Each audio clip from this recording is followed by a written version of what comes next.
Very sad news. Very sad news. The DC fire chief, we do not believe there are survivors. And they are now switching adjacent to the Reagan Airport from a rescue to a recovery operation. Godspeed to those families of the passenger jet and the Army helicopter that crashed near Reagan Library. For me, it immediately brings back memories of 1982. 1982, January of 1982. So I would have been a sophomore in college when the 14th Street Bridge was struck in Washington D.C. Far different circumstances. That was the catastrophe that gave rise to new standards for de-icing. And something else, a little bit of trivia. Um, what was his name? Lenny Skutnik. Lenny Skutnik. I think Lenny Skutnik was the first to be invited by, this tradition of in the State of the Union address for the president. Now we've come to expect it for the president to invite celebrated Americans and then to recognize them. Ronald Reagan invited a man named Lenny Skutnik, who was a federal worker who had jumped into the Potomac in an effort to save individuals from that Air Florida crash. And that part I'm secure in telling you. The part that I'm 90% sure is to say that I think that was the first time that someone was called upon like that, singled out at a State of the Union address. And then it's become this tradition where Republicans, and Democrats, presidents, Republican and Democrats have done likewise. The common denominator being the location. It doesn't seem to be anything else in common with this catastrophe, but it's so sad. And that's the lead story, obviously, in my newsletter and on the website today. Parks Casino, my casino of choice. Action, excitement, headline entertainment, comedy, concerts, MMA, boxing. Weekend's almost here. And they've got so much great entertainment always taking place at Parks Casino. Thousands of slot machines, state-of-the-art table games, sports book, beautiful poker room, collection of award-winning restaurants. Parks Casino, this is how you win. It's Pennsylvania's #1 casino, and tickets are on sale now for these headliners. Jerry Cantrell from Alice in Chains, February 8. March 7, Scott McCreery from American Idol. Magician Michael Carbonaro on March 8. March 20, comedian Ron White. Country star Lee Brice on March 22nd. Larry the Cable Guy on May 16. Make a night of it. Have fun. Dinner, drinks, the whole shebang. Play some cards and watch headliners in the Excite Center. ParksCasino.com to buy tickets for all the shows. Parks Casino, this is how you win. You've got to be 21. Gambling problem, call 1-800-GAMBLER. There will be no singing on today's YouTube and podcast conversation. There was yesterday. I said it might go off the rails, and it did. I was trying to make a point about artificial intelligence in connection with the poll question, which asked, is the world a better or worse place with artificial intelligence? 56% and change said worse. And as an exercise, rather than just go to ChatGPT and say, give me 200 words on why the world is a better place, give me 200 words on why the world is a worse place with artificial intelligence, I wanted to demonstrate for the uninitiated the level of sophistication of AI. And so I said to ChatGPT, in the voice of the Beatles singing Hey Jude, tell me why the world is a better place with artificial intelligence. I'm not going to sing it, but immediately Chat said, hey, you, don't be afraid. AI's here to help. It's how we've made a world where minds can dream a little bigger. It's not the end. It pulls the trigger. And then I said, okay, in the words of Sinatra singing My Way, give me a rebuttal. And now the time has come to question what we've just begun. AI, it's clever, sure, it's learning, but at what cost? The wheels are turning. It's just amazing that you can script this sort of response and get it back in seconds. So my singing notwithstanding, I think I hope I still demonstrated my point. Now, let me caution people who are already voting on today's poll question. Slow down. Slow down. Today's poll question, which nomination is more in peril, Robert F. Kennedy Jr. or Tulsi Gabbard? And I think that many, reflecting only on Bobby yesterday and not thinking what's going to unfold today with Tulsi Gabbard, are saying, oh, Kennedy is more in peril. And look, you can make an argument that Kennedy is more in peril because you've got disparate voices, John Fetterman and the Wall Street Journal, both saying it was a rocky outing for Robert F. Kennedy Jr. By the way, I happen to think it was whatever you wanted it to be.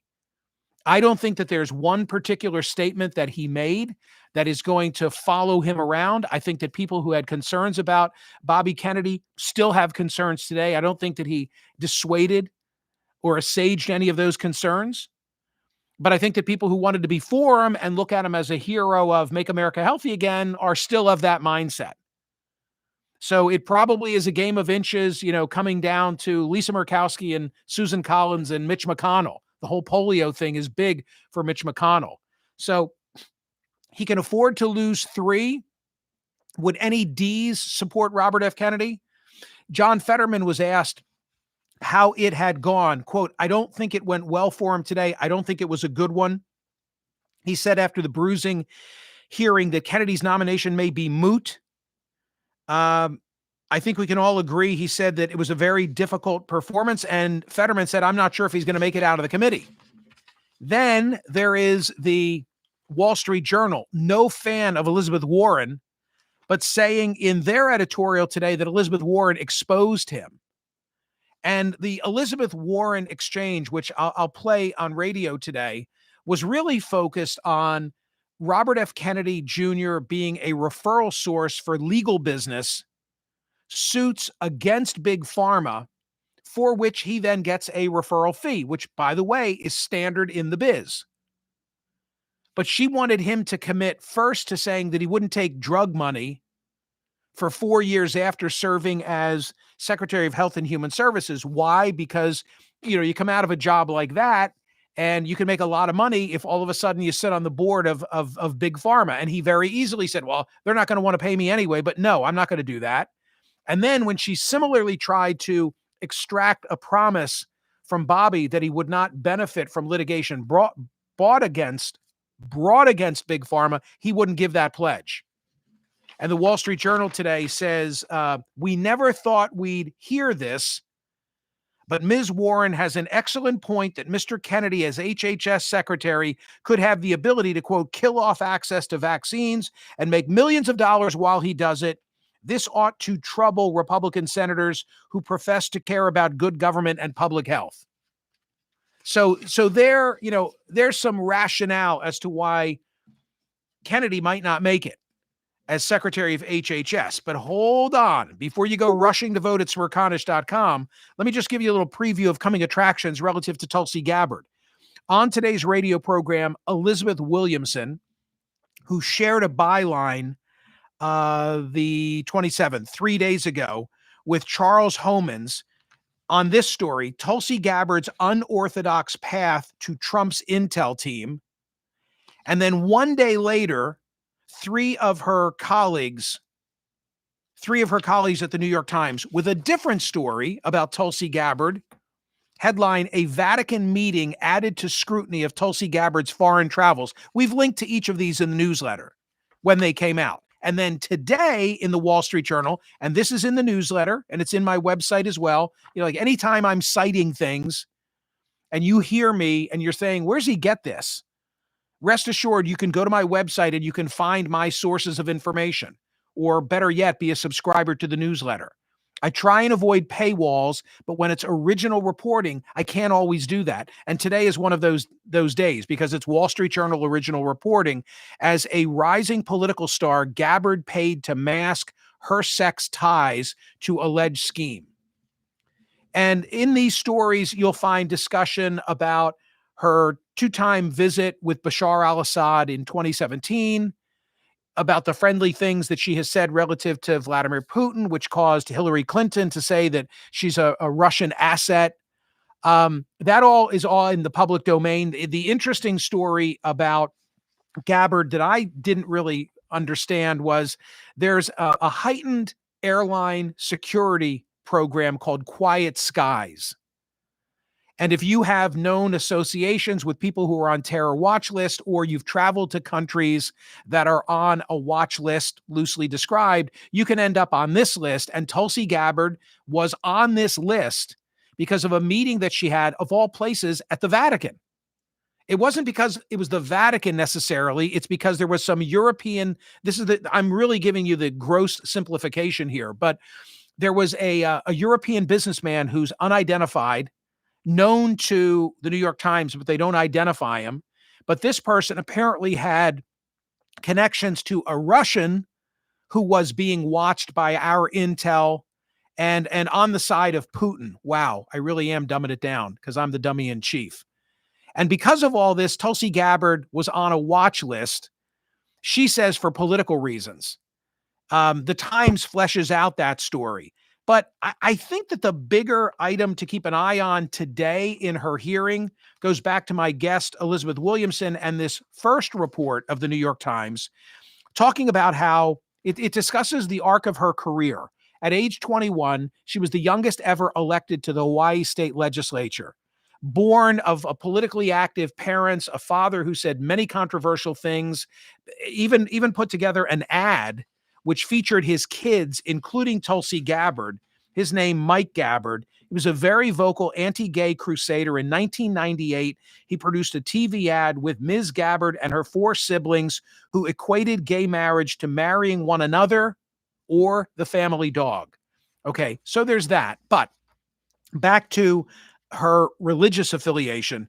In Hawaii, colleagues, friends, and critics debate whether the spiritual movement Ms. Gabbard grew up in, the Science of Identity Foundation, a secretive offshoot of the Hare Krishna movement, vehemently opposed to same-sex marriage and abortion and deeply suspicious of Islam, was a motivation for her policy stances. So she has deep ties with this particular group and the leader of the group. His name is Chris Butler. She has called him, by the way, a college dropout surfer and yoga teacher. Nothing wrong with those, right? Who still reveres the Hare Krishna movement. She's called him her guru dev or divine teacher. Is that fair game for today's hearing? Well, let me then tell you that the Wall Street Journal story today says her campaign committee paid a PR firm to try and bury her connections to this group. And I guess the way you could tie all of the above together is to say that she has shown deference for authority figures: Bashar al-Assad, Vladimir Putin, Donald Trump, and her dev guru.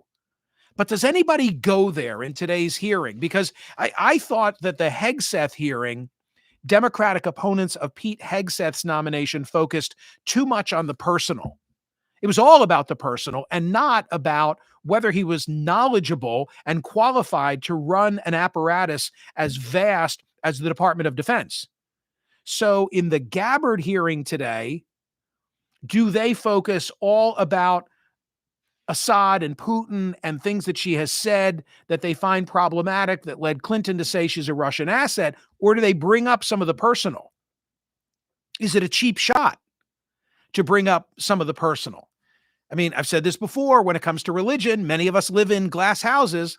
Like, oh, can you believe she's a follower? How about this one? Can you believe that she's a follower of the offshoot of the Hare Krishnas? I mean, what's wrong with her? Why doesn't she believe in a virgin birth, death, and resurrection like the rest of us?